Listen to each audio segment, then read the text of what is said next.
তো প্রথমেই আমরা যাকাতের বিধান সম্পর্কে আলোচনা করব সংক্ষিপ্ত আকারে, তবে মূল বিষয়গুলো আমরা আলোচনা করব।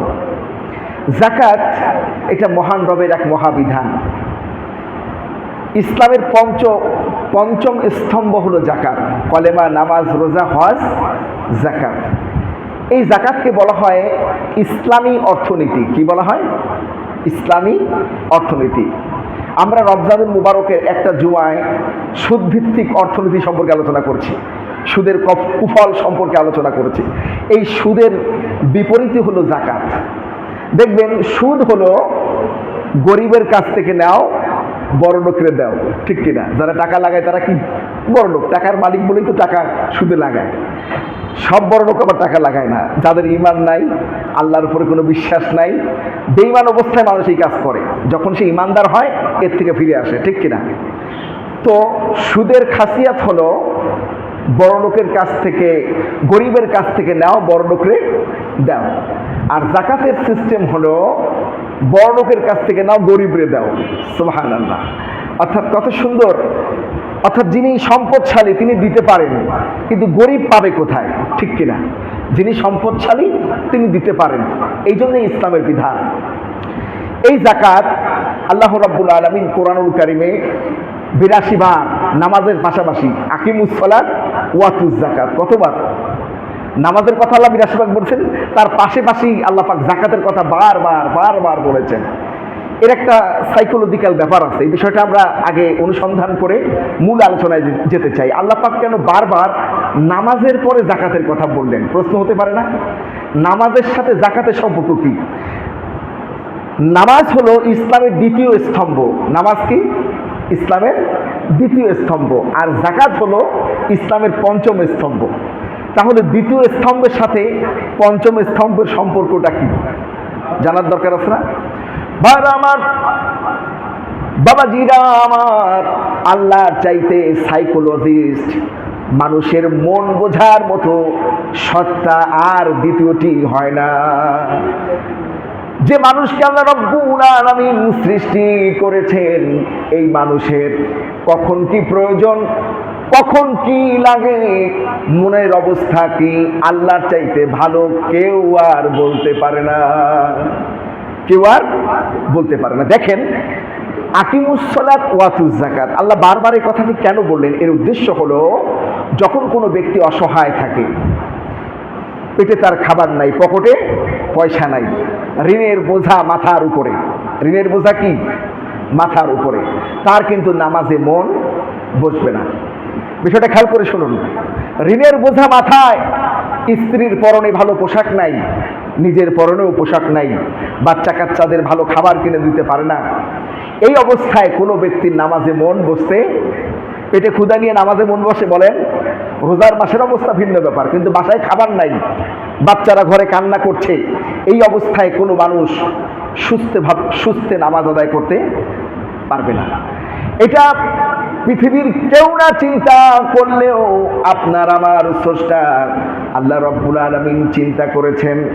এই জন্য বারবার আকিমুস সালাত ওয়াতুজ যাকাত বলেছেন, যাতে করে নামাজকে তোমরা যেমন গুরুত্বের সাথে আদায় করো, যাকাতকে ওইভাবে গুরুত্বের সাথে আদায় করে সমাজের অবহেলিত, অসহায়, গরিব, মিসকিন, দারিদ্র মানুষের পাশে দাঁড়াও, যাতে করে তার নামাজটা সুন্দর হয়ে যায়। অর্থাৎ অসহায়, সহায়, সম্বলহীন, পকেটে পয়সা নাই, পেটে খাবার নাই, এই লোকের নামাজ সুন্দর হতে পারে না। যখন তুমি যাকাত ভিত্তিক অর্থনীতির মাধ্যমে ঋণগ্রস্ত ব্যক্তির ঋণকে পরিশোধ করে দিবে, অভাবী ব্যক্তির অভাবকে মোচন করবে, তাহলে তার নামাজটা কি হয়ে যাবে বলেন তো? সুন্দর হয়ে যাবে। এই জন্য আল্লাহ পাক বারবার বলছেন আকিমুস সালাত ওয়াতুজ যাকাত। অর্থনৈতিক সচ্ছলতা না থাকলে নামাজের মধ্যে মন বসবে না। আর এই সচ্ছলতা তখনই আসবে, অসহায় মানুষগুলো, সহায় সম্বলহীন মানুষগুলো সম্বল পাবে, যখন অর্থনৈতিকভাবে সে সম্বল, অর্থাৎ সমাজের যারা ধনী তারা তার পাশে দাঁড়াবে। অর্থাৎ সে যখন অবলম্বন পাবে, সম্বল পাবে, তখন তার নামাজটা সুন্দর হবে। এই জন্য আল্লাহ পাক বলেছেন আকিমুস সালাত ওয়াতুজ যাকাত। শুধু তাই নয়, ইসলামের বিধান হলো, যখন কোন দেশের মানুষ নিজেকে মুসলমান বলে দাবি করবে, অর্থাৎ যে ব্যক্তি কলেমা আলা হবে, এই ধরনের মানুষ যখন ক্ষমতায় যাবে, আল্লাহ পাক বলেছেন সঙ্গে সঙ্গে 4 দফা আইন বাস্তবায়ন করবে। আল্লাযীনা ইম্মাক্কান্না ফিল আরদ ওয়াকিমুস সালাতা ওয়াতুজ যাকাতা তা'মারুনা বিল মা'রুফি ওয়া নাহিয়া আনিল মুনকার। 4 দফা কাজ। কয় দফা? প্রথমে যখন কোনো মুসলিম ক্ষমতায় যাবে তখন তার 1 নম্বর কাজ হবে নামাজকে কায়েম করে দেওয়া, অর্থাৎ বাধ্যতামূলক। যে ব্যক্তি নিজেকে মুসলিম বলে দাবি করবে তাকে অবশ্যই নামাজ পড়তে হবে, এই মর্মে সেটাকে, এই আইনকে পার্লামেন্টে বাস্তবায়ন করে দিবে। অর্থাৎ নামাজ হবে বাধ্যতামূলক। যার নামের আগে মুসলিম, যার নাম মোহাম্মদ অমুক মুসলিম, তাকে নামাজ পড়তে হবে। এটা ইসলামের আইন হবে। আল্লাহ পাক বলছেন আল্লাযীনা ইম্মাক্কান্না ফিল আরদ ওয়াকিমুস সালাতা ওয়াতুজ যাকাতা তা'মুরুনা বিল মা'রুফ ওয়া নাহিয়া আনিল মুনকার। 2 নম্বর হলো যাকাতকে আদায় করে দেওয়া। 3 নম্বর হলো সৎ কাজের আদেশ করা, অসৎ কাজ থেকে মানুষকে ফিরিয়ে রাখা। অর্থাৎ যখন কেউ মুসলিম, কোনো মুসলিম ক্ষমতায় যাবে তখন কয় দফা কাজ করবে? 4 দফা। 1 নম্বর হলো নামাজ কায়েম করা, 2 নম্বর হলো যাকাত আদায় করা, 3 নম্বর হলো সৎ কাজের আদেশ করা, অসৎ কাজ থেকে মানুষকে ফিরিয়ে দেওয়া। এটা আল্লাহর বিধান, এটা আল্লাহর বিধান। এই 4 দফা আইনটাকে বাস্তবায়ন করতেই হবে ক্ষমতায় যাওয়া মাত্রই। এটা আল্লাহর নির্দেশ। দেখেন, তার মানে এই যাকাতের দায়িত্বটা হবে সরকারের। যাকাতের দায়িত্ব হবে কার? সরকার। দেখেন, যাকাতের মূল উদ্দেশ্য হলো দারিদ্র বিমোচন করা। কি বিমোচন করা? দারিদ্র বিমোচন করা। তো এই যে যাকাত, এটা আল্লাহ পাক রাষ্ট্রীয়ভাবে এই জন্য আদায় করতে বলেছেন যাতে করে বান্দার মাথা উঁচু থাকবে। বান্দার মাথা কি থাকবে? একটু খেয়াল করে শুনুন, এই বিষয়টা কিন্তু খুব ইম্পর্টেন্ট একটা ব্যাপার। ব্যক্তি যদি ব্যক্তির কাছ থেকে যাকাত নেয়, খেয়াল করে শুনুন, যদিও যাকাতের পয়সা দেওয়ার সময় বলার দরকার নাই যে এটা আমার যাকাতের পয়সা, উপহার হিসেবে দেওয়া, গিফট হিসেবে দেওয়া যায়, কিন্তু মানুষ বুঝতে পারে যে এই অ্যামাউন্টটাতে আমার এই সময় দিল, এটা আসলে অমুকের টাকাই, অমুক খাতের টাকাই। তো এই জন্য আল্লাহ পাক চাচ্ছেন যে কোনো বান্দার মাথা কোনো বান্দার সামনে যেন নত না হয়। ধরেন কেউ যদি কারো কাছ থেকে যাকাতের টাকা প্রতি বছর পায় বা নেয়, ওই লোককে দেখলে কিন্তু স্বাভাবিকভাবে তার মাথাটা একটু নত হয়, মনটা একটু ছোট হয় যে এই লোক আমার যাকাতের টাকা দেয়, তার যাকাতের টাকা নিয়ে আমি স্বাবলম্বী হই, আমি আমার প্রয়োজন মিটাই। এটা আল্লাহ পাক চান না। আল্লাহ পাক চান না যে আল্লাহর কোনো গোলামের, কোনো অন্য কোনো গোলামের সামনে মাথা নত হোক। এই জন্য আল্লাহ পাক চান এই যাকাত রাষ্ট্রীয়ভাবে আদায় হোক।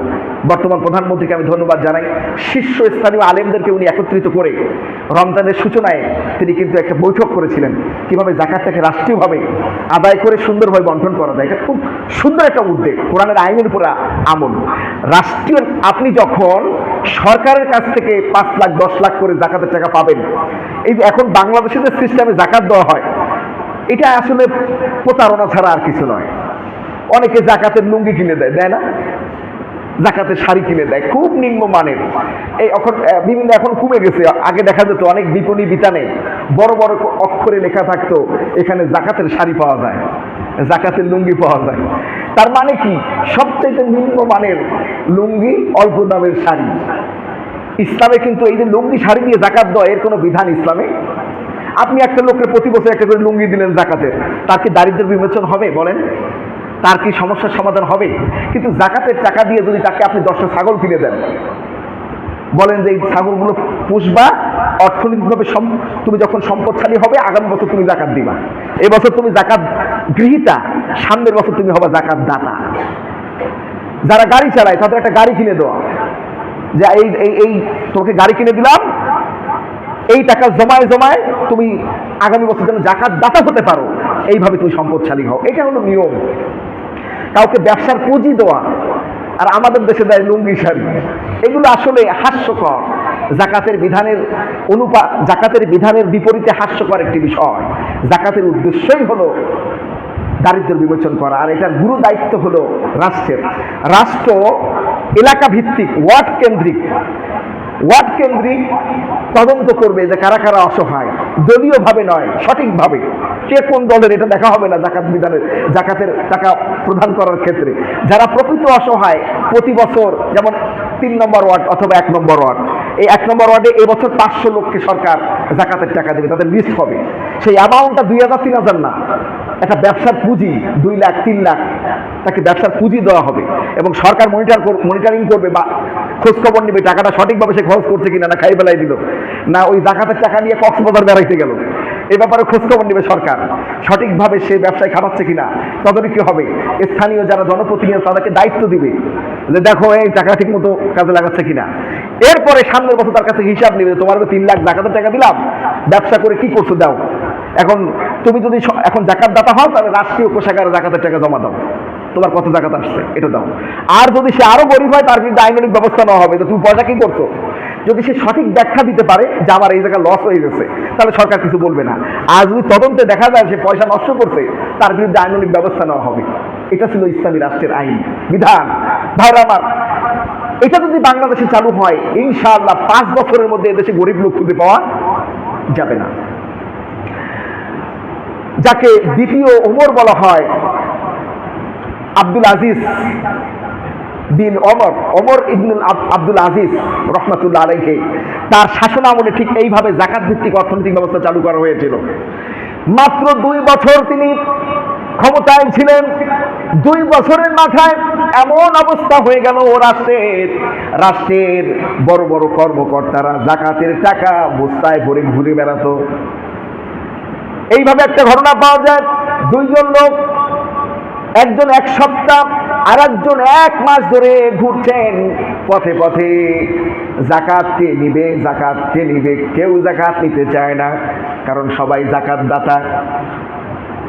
দুর্বল হয়ে খেজুর গাছের নিচে ঘুমিয়ে পড়েছে।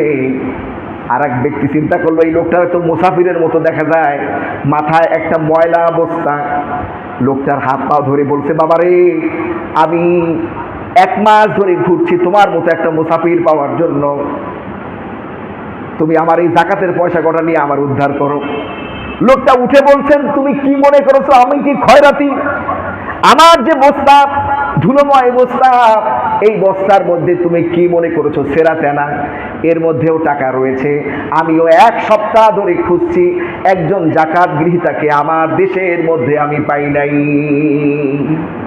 এই অবস্থা আমার দেশেও হবে, এই অবস্থা আমার দেশেও হবে যদি সঠিকভাবে জাকাতকে আদায় করা হয়। ভাইরা আমার, এটা গালগপ্প নয়, সরকার উদ্যোগ নিক। বর্তমান মাননীয় প্রধানমন্ত্রী দীর্ঘদিন বাইরে ছিলেন, বিদেশে সবকিছু তিনি দেখেছেন। আশা করছি যে তিনি এটাকে গুরুত্বের সাথে নেবেন এবং কর আদায় করার মতো জাকাত আদায় করতে হবে হিসাব করে করে। ইসলামী ফাউন্ডেশনের কর্মকর্তারা বিভিন্ন বাড়িতে যাবে, সাথে ম্যাজিস্ট্রেট থাকবে, বলবে আপনার সম্পদের হিসাব দায় করেন। জায়গায় বসে ক্যালকুলেটর দিয়ে হিসাব করে বলবে যে আপনার 5,06,756 টাকা 58 পয়সা জাকাত হয়েছে, দেন। এইভাবে জাকাতের পয়সা বের করে নিয়ে আসবে, রাষ্ট্রীয় কোষাগারে জমা হবে। ইনশাআল্লাহ এই দেশকে আর কেউ গরিব রাষ্ট্র বলার সাহস পাবে না, ইনশাআল্লাহ ইনশাআল্লাহ। এটাই জাকাতের বিধান, তো আল্লাহ এই জন্যই দিয়েছেন। ভাইরা আমার, আল্লাহ পাক যেন যারা রাষ্ট্রীয় ক্ষমতায় আছেন তাদেরকে যেন আল্লাহ পাক এই কাজটা করার তৌফিক দান করে, সকলে বলি আমিন। এখন আমরা জানবো জাকাত কিসে কিসে হবে, জানার দরকার আছে না? কোন কোন জিনিস থাকলে আপনার জাকাত হবে। প্রথমে আমরা সোনার দিকে তাকাই। সোনা হলো, এই বিধান আমরা সবাই জানি, কিন্তু এখানে একটা প্যাচ আছে, সেই প্যাচটা আমরা সবাই জানি না। সেই প্যাচটা আমি খুলে দিব। 7.5 ভরি স্বর্ণ যার থাকবে সে বর্তমান বাজার দর অনুযায়ী জাকাত দেওয়া লাগবে, কিন্তু এখন তো ব্যাপক দাম, সোনার ব্যাপক দাম না, সেইভাবে হিসাব করে ক্যালকুলেশন করে জাকাত দিতে হবে। অথবা যদি কারো 52.5 তোলা রূপা থাকে, কিন্তু এমন ব্যক্তির আছে যে 52.5 তোলা রূপাও নাই, 7.5 ভরি সোনাও নাই। তিরমিজি শরীফের হাদিসে আসছে, ইবনে মাজার মধ্যেও আসছে যে এই দুটো মিলিয়ে যদি কারোর সোনা অথবা রূপার সমতুল্য নিসাব হয়, বিষয়টা বুঝতে পারছেন? রূপা এবং সোনা মিলিয়ে সোনা অথবা রূপার সমতুল্য নিসাব হয়, তাহলে তাকে জাকাত দিতে হবে। আলাদা আলাদাভাবে হলো না, কিন্তু দুটো মিলায় হয়ে গেছে। দুটো মিলিয়ে 52.5 তোলা রূপোর সমতুল্য হয়েছে অথবা 7.5 ভরি সোনার সমতুল্য হয়েছে, তাহলে তাকে কিন্তু জাকাত দিতে হবে। এই বিষয়টা, এই হাদিসটা কিন্তু সবাই পড়তে চায় না, জানতেও চায় না। এখন মানুষ অনেক সচেতন। 2 নম্বর হলো নগদ টাকা। নগদ টাকাটার জাকাত মূলত রূপার হিসাবেও আসে। যেমন যদি এখন ওলামার একটা আলোচনা করে একটা বের করেছে 60 থেকে 70,000 সর্বনিম্ন। কত? 60 থেকে 70,000। এখন আরো বেড়ে গেছে, রূপার দাম বেড়ে গেছে। মোটামুটি 70 থেকে 1 লাখ টাকার মতো যদি কারোর 1 বছর ব্যাংকে পড়ে থাকে, 1 বছর, তাহলে অবশ্যই তাকে 2.5% হারে যাকাত দিতে হবে। এখন অনেকে প্রশ্ন করতে পারে, হুজুর আমার হাতে নগদ টাকা নাই, তবে আমার 5 লক্ষ বা 10 লক্ষ টাকার ব্যবসায়িক মালামাল থাকে সবসময় স্টকে, আমার স্টকে সবসময় 10 লাখ টাকার আমার গোডাউনে ঢোকে বের হয়, কিন্তু আমার মাথায় আছে যে 10 লাখ টাকার মালামাল আমার সবসময় থাকে। তাহলে ওটা আপনার মাথায় রেখে হিসাব করতে হবে, ওই ব্যবসায়িক ওই মালামালের উপর যাকাত হবে। কত টাকার মাল আপনার আছে বা কতটা আপনার 1 বছর পর্যন্ত স্থায়ী হয়, কি পরিমাণ মাল আপ ডাউন করে, এটা তো আপনার মাথায় থাকে। ওইটা আপনি হিসাব করে যাকাত আদায় করতে হবে। এরপরে ছাগল তৈরি, যাদের খামার আছে তাদের হিসাব, ছাগল যদি থাকে 40টা 1 বছর পর্যন্ত, কয়টা? 40টা ছাগল যদি 1 বছর কেউ লালন পালন করে থাকে, ওখান থেকে একটা তাকে যাকাত দিতে হবে। গরু যদি থাকে 30টা, কয়টা? অনেকের খামার আছে না, খামারে যদি 30টা গরু থাকে, যদি 100 গরু আছে, তাহলে প্রত্যেক 30-এ একটা করে প্রতি বছরে যাকাত হবে। ওই গরুর টাকা গরু বিক্রি করে দিতে পারে, অথবা গরু কাউরে সরাসরি দারিদ্র বিমোচনের জন্য দিয়েও দিতে পারে, যে এই যে আমার 2 লাখ টাকার গরু তোর দিয়ে দিলাম, লালন পালন করে তুই সম্পদশালী হও, এরকম এইভাবেও দেওয়া যেতে পারে। অথবা গরুর টাকা বিক্রি করে দিয়ে 2 লাখ টাকা দুইজনকে দিয়ে দেওয়া যেতে পারে। তাহলে গরু কয়টা? 30টা, ছাগল হলো 40টা। এরপরে হাঁস মুরগি যদি ব্যবসার উদ্দেশ্যে কারোর স্টকে থাকে, ব্যবসার উদ্দেশ্যে স্টকে থাকে, তাহলে বছর শেষে, এখন আমাদের বাসা বাড়িতে তো ব্যবসার উদ্দেশ্য থাকে না, সেটা হলো বাসায় লালন পালনের জন্য, এটা ভিন্ন হিসাব। তবে যাদের হাঁসের খামার আছে, 1 লাখ টাকা বা 2 লাখ টাকার হাঁস থাকে, সেটা হিসাব করে বছর শেষে তাকে যাকাত দিতে হবে। এরপরে আরেকটা বিষয়, যেটা আমাদের দেশের মানুষ কোনো খোঁজ খবরও রাখে না, ফসলের যাকাত। কিসের যাকাত? ফসলের যাকাতকে বলা হয় ওসর। ফসলের যাকাতকে কি বলে? ওসর। এই ফসল আপনার বাসার বড়ইও হতে পারে, বড়ই, গাছের নারকেলও হতে পারে, ক্ষেতের ধানও হতে পারে, এর কিন্তু একটা যাকাত আছে। এটা কিভাবে আদায় করবেন? আপনার আশেপাশে আপনার গাছে যে পরিমাণ বড়ই হয়েছে, বড়ই গাছে তো আর আপনার পানি দেওয়া লাগে না, লাগে? তাহলে আপনাকে ওসর দিতে হবে, 10 ভাগের 1 ভাগ, 10 ভাগের 1 ভাগ গরিব অসহায় পাশাপাশিকে দিয়ে দিতে হবে, তাহলে আপনার যাকাত আদায় হয়ে যাবে। ঠিক তেমনি ফসলের জমিতে যদি সেচ দেওয়া লাগে, অর্থাৎ ডিজেল, পেট্রোল, বিদ্যুৎ খরচ করে পানির সেচ দিতে হয়, তাহলে বছর শেষে আপনি ইসনা ওসর 20 ভাগের 1 ভাগ দিবেন। অর্থাৎ আপনি ফসল বিক্রি করলেন 1 লক্ষ টাকা, সে একটা হিসাব দিই, 1 লক্ষ টাকা, এটা বুঝলে আপনার বুঝে নিতে পারবেন। 1 লক্ষ টাকার ফসল বিক্রি করেছেন, কিন্তু আপনার ক্ষেতে সেচ দেওয়া লেগেছে, পেট্রোল ডিজেল খরচ করা লাগছে, বিদ্যুৎ খরচ করা লাগছে, তাহলে আপনি 5,000 টাকা যাকাত দিবেন, 20 ভাগের 1 ভাগ।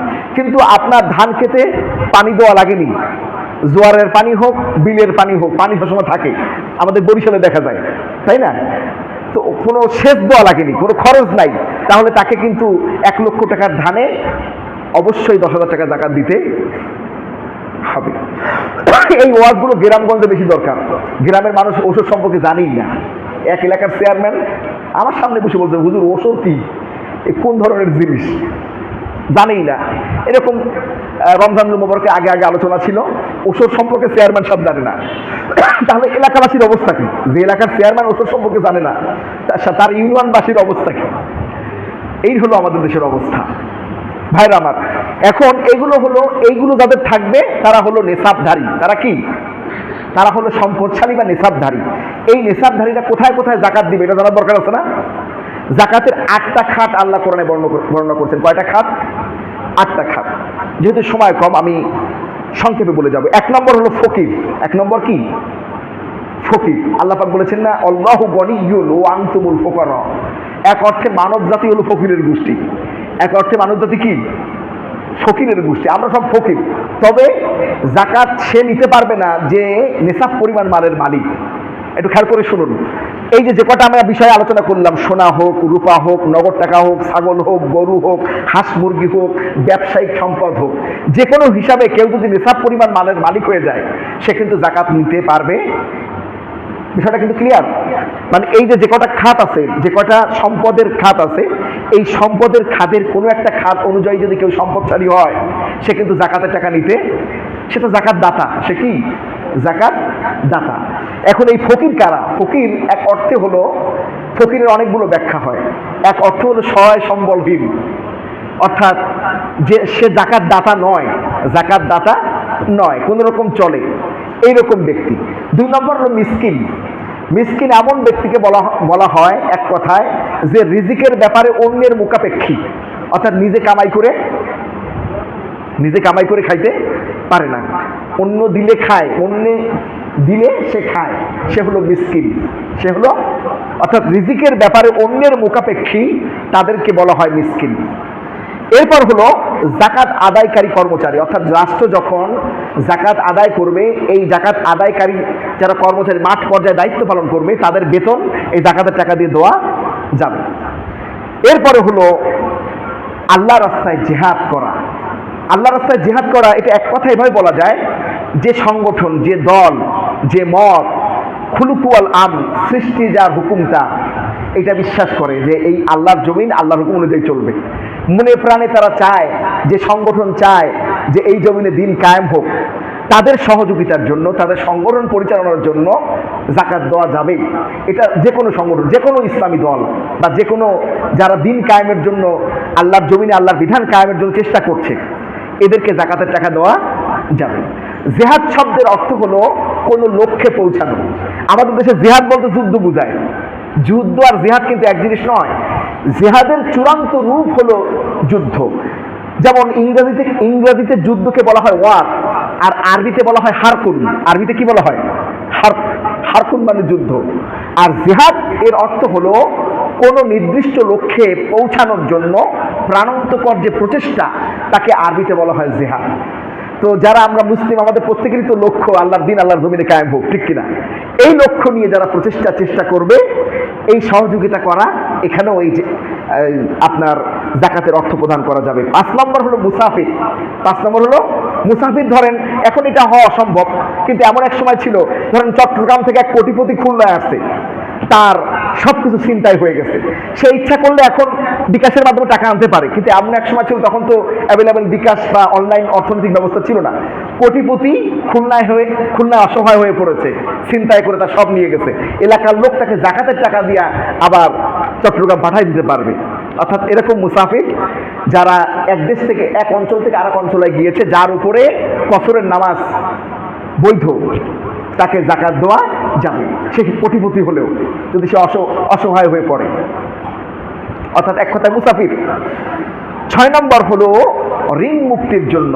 আমাদের সমাজে অনেকের, আমাদের এই মধ্যেই থাকতে পারে, অনেকের 4-5টা সমিতি আছে না? এরকম সমিতির টাকা টানতে গিয়ে ঘরের বাজার ঠিক মতো হয় না, ঈদের কেনাকাটা ঠিক মতো হয় না, এইরকম ঋণগ্রস্ত ব্যক্তি যারা আপনার কাছে এসে বলবেও না যে আমার জাকাত দেন, তার সারাফাতে বাঁধে, তার ভদ্রতায় বাঁধে, এইরকম প্রতিবেশীকে খোঁজখবর নিয়ে তার পাশে যে বসা, ভাই তুমি তো বহু বছর ধরে সমিতি টানো, কয়টা সমিতি? 5টা সমিতি। তাহলে টোটাল কয় টাকা তোমার দিলে এই সমিতি থেকে তুমি চিরতরে বাঁচতে পারো, তওবা করে ঘরে উঠতে পারো? সে একটা হিসাব দিল যে আমার 1 লাখ টাকা হলে বা 1.5 লাখ বা 2 লাখ টাকা হলে আমি পুরো সমিতি কেটে আমি হাত পা ধুয়ে হারাম দিয়ে বাঁচতে পারি। আপনি যদি এটা করেন, আপনার জাকাতের সঠিক আদায় হবে। আপনি একটা অসহায় ফ্যামিলিকে ঋণ মুক্ত করে দিলেন, পাশে বসে সমিতি হারাম টাকা দিয়ে তাকে বাঁচাই দিলেন, ব্যাংকের লোন দিয়ে বাঁচাই দিলেন, অথবা সুদে টাকা আনছে, টাকা টানতে টানতে তার জীবন যায়, এরকম একটা ব্যক্তির পাশে গিয়া গোপনে, ঢোল ডাকর পিটিয়ে নয়, তার পাশে বসে, আপনি জানেন আপনার প্রতিবেশী এরকম সমস্যাগ্রস্ত, পাশে বসে ক্যালকুলেটর দিয়ে হিসাব করে সমিতির লোক ডেকে জায়গায় বসে পরিশোধ করে দিবেন। এই একটা কাজ হবে আপনার নাজাত পাওয়ার জন্য যথেষ্ট। একটা পরিবার কিন্তু আপনি এভাবে বাঁচাই দিতে পারেন, কিন্তু আমাদের সমাজের লোকরা কিন্তু এভাবে করতে চায় না। কিন্তু জাকাতের যে বিধান, যে 8টি খাত, তার মধ্যে অন্যতম হলো ঋণ মুক্ত করে দেওয়া। কি মুক্ত করে দেওয়া? বিশ্বনবী জনাবে মুহাম্মদুর রাসূলুল্লাহ যখন জানাজার নামাজ ইমামতি করতেন, যখন কোনো সাহাবী ঋণের কথা শুনতে পেতেন, রাসূলুল্লাহ জানাজার নামাজ পড়াতে চাইতেন না ততক্ষণ পর্যন্ত। বিশ্বনবী সমবেত মুসল্লিদের উদ্দেশ্য করে বলতেন, তোমরা আমার এই ঋণগ্রস্ত সাহাবীর দায়িত্ব কে নিতে চাও? যখন কেউ হাত তুলে বলতো ইয়া রাসূলুল্লাহ, আপনার এই ঋণগ্রস্ত সাহাবীর সমস্ত ঋণের টাকা আমি পরিশোধ করে দিব। বিশ্ব নবী তখন জানাজার নামাজে ইমামতি করতেন, কারণ রাসূলুল্লাহ বলেছেন ঋণগ্রস্ত ব্যক্তির আমলনামা ঝুলিয়ে রাখা হবে, তার ফয়সালা হবে না, জান্নাত জাহান্নামের ফয়সালা হবে না যতক্ষণ পর্যন্ত না সে ঋণ মুক্ত হবে। খুব মারাত্মক ব্যাপার ভাইরা আমার। কিয়ামতের দিন আল্লাহর যে সমস্ত হক আমরা নষ্ট করি তা আল্লাহ মাফ করে দিবেন, কিন্তু কারোর টাকা আপনি মেরে খেয়েছেন, আপনি ঋণ মুক্ত হতে পারেন নাই, কিয়ামতের দিন ওই লোক যতক্ষণ পর্যন্ত না আপনাকে ক্ষমা না করবে অতক্ষণ পর্যন্ত কিন্তু আমাদের মাফ। খুব মারাত্মক ব্যাপার। কারণ হক নষ্ট করে আসলে তার কিন্তু ক্ষমা, আল্লাহর বিধানটাই এরকম। আল্লাহ কারোর উপরে জুলুম করেন না। যদি কারোর ঋণ আল্লাহ মওকুফ করে দেন তাহলে আল্লাহ ওই যে ব্যক্তির ঋণ মওকুফ করে দিলেন, আল্লাহ তার উপর জুলুম করলেন। আল্লাহ এই জুলুম কারোর উপরে করবেন? এই জন্য খুব মারাত্মক একটা ব্যাপার। এই ঋণের ব্যাপারে সতর্ক থাকবেন। যত তাড়াতাড়ি সম্ভব 2 টাকার ঋণ থাকলেও পরিশোধ করুন, 2 টাকার ঋণ থাকলেও পরিশোধ করুন, অথবা ক্ষমা চেয়ে নেন, হাত পাও জড়াই ধরেন যে আমার তৌফিক নাই, আমারে মাফ করে দেন। মাফ করে দেবে না মানুষ? যদি এরকম সমস্যা হয় কারণ যে 5 লাখ টাকা ঋণ করে ফেলছেন, ওই 5 লাখ আপনি জীবনও দিতে পারবেন না। আছেন এরকম অনেক অসহায় ব্যক্তি, অসুস্থ ব্যক্তি, আপনি দুনিয়ার বুকেই তার কাছ থেকে আপনি এটাকে ছাড়িয়ে নেন, না হলে কিন্তু কিয়ামতের দিন আসামি হয়ে যাবেন। ভাইরা আমার, এই জন্য ঋণগ্রস্ত ব্যক্তির পাশে দাঁড়িয়ে এই জাকাতের টাকা দিয়ে তাকে ঋণ মুক্ত করা, এটা বড় একটা আমল। একটা লোকের আপনি নাজাতের উসিলা হয়ে যাবেন, আপনার নিজের নাজাতও হবে, ওই ব্যক্তির নাজাতও হয়ে যাবে। এরপর হলো 7 নম্বর ব্যক্তি, তা হলো অমুসলিমদের মন জয় করা। এটা এখন ততটা গুরুত্বপূর্ণ নয়, এটা এখন ততটা গুরুত্ব, কারণ মুসলমানের অভাব নাই এখন। অমুসলিমদের জাকাতের টাকা দিয়ে এখন মন জয় করার দরকার নাই, বহু অমুসলিম এমনি ইসলাম গ্রহণ করছে, ঠিক কিনা? তো এই জন্য এটা খুবই ইম্পর্টেন্ট নয়, খুব গুরুত্বপূর্ণ নয়। এরপর 8 নম্বর হলো দাস মুক্তির জন্য, এটাও রহিত হয়ে গেছে। এখন আর পৃথিবীতে মানুষ কেনাবেচা হয় না। যখন কেনাবেচা হতো তখন এই জাকাতের টাকা দিয়া কোনো দাসকে বা দাসীকে মুক্ত করে দেওয়া, এটা জাকাত আদায়ের একটা অন্যতম খাত ছিল। ভাইরা আমার, এই জন্য আমরা এই আমলটা করবো। রাজি আছি তো ইনশাল্লাহ? আমরা যারা নেশাব পরিমাণ মালের অধিকারী আছেন এখানে, অসংখ্য আছে, আমরা হিসাব করে করে জাকাতের টাকাটা দিয়ে দিব। এটা কিন্তু গরিবের হক, বড় লোকের। এটাকে অনেক মুফাসসিরিনরা বলেছেন ক্যান্সারের মতো। কিসের মতো? আপনার যদি একটা বিস্ফোরা হয়, ডাক্তার সাহেবরা আছেন এখানে, ওই বিস্ফোরণটা আপনি চেপে পুষটা বের করে দেন, আপনি বেঁচে গেলেন। আর ওই যে বিস্ফোরণটা আপনি পুষে রাখেন, এই যে 2 জন ডাক্তার পাশাপাশি বসা, তখন ওই পুষটা কিন্তু ক্যান্সারের রূপ ধারণ করতে পারে, আস্তে আস্তে কিন্তু ওইটা খারাপ দিকে যেতে পারে। ঠিক তেমনি জাকাতের অর্থটা ওই রকম। আপনার মূল টাকার মধ্যে জাকাত শব্দের অনেকগুলো অর্থ হয়, তার মধ্যে একটা অর্থ হলো পবিত্র করা। কি করা? জাকাতের মাল বের করে ফেললেন, আপনার সম্পদ পবিত্র হয়ে গেল। সম্পদ কি হয়ে গেল? পবিত্র হয়ে গেল। এবার যে গুরুত্বপূর্ণ বিষয় তা হলো সাদকাতুল ফিতর। জাকাত দেওয়ার ক্ষেত্রে আপনাকে নেশাব পরিমাণ মালের অধিকারী হতে হবে, কিন্তু ফেতরার ক্ষেত্রে তা নয়। যিনি ফেতরা নেন, খেয়াল করে শোনেন, আছে না আমাদের সমাজে অনেক অসহায় ফেতরা নেন, যিনি ফেতরা নেন তাকেও ফেতরা দিতে হবে। এটা খুব গুরুত্বপূর্ণ ব্যাপার। যিনি ফেতরা গ্রহণ করেন তাকেও ফেতরা, বাইরের কাউকে বা কোনো আত্মীয় স্বজনকে দিয়ে দিতে হবে। সাদকাতুল ফিতরা কিভাবে দিবেন? গম দিয়ে দিলে আধা সা, মানে 1 কেজি 633 গ্রাম গম দিয়ে দিলে, গমের হিসাব দিলে 1 কেজি 633 গ্রাম। আর কিশমিশ খেজুর জব দিয়ে দিলে 3 কেজি 266 গ্রাম। কিশমিশ খেজুর জব, এটা হলো জাকাত, এই ফিতরার সর্বোচ্চ স্তর। তো কিশমিশ দিয়ে যদি দেন সেটা অনেক টাকা আসবে। সর্বনিম্ন আমাদের দেশের ওলামারা হিসাব করেছেন খুলনাবাসীর জন্য 100 টাকা, খুলনাবাসীর জন্য 100 টাকা, ঢাকাবাসীর জন্য সর্বনিম্ন 110 টাকা। তো আমরা এই হিসাব করে, আমরা তো এখন আর কেউ গম নিতে চায় না, কারণ গম দিয়ে কি করবে? আটা দিয়ে ভাঙায়, এই গমের আটা খান কেউ খায় না, তাই না? তো এই জন্য টাকা দিয়ে দিবেন, সে তার সুবিধা মতো যা ইচ্ছা তাই কিনে নিবে। 100 টাকা খুলনাবাসীর জন্য, আর ঢাকাবাসীর জন্য সর্বনিম্ন হলো 110 টাকা। আল্লাহ পাক আমাদের সকলকে জাকাত ফিতরাকে সঠিকভাবে আদায় করার তৌফিক দান করুন, আমিন।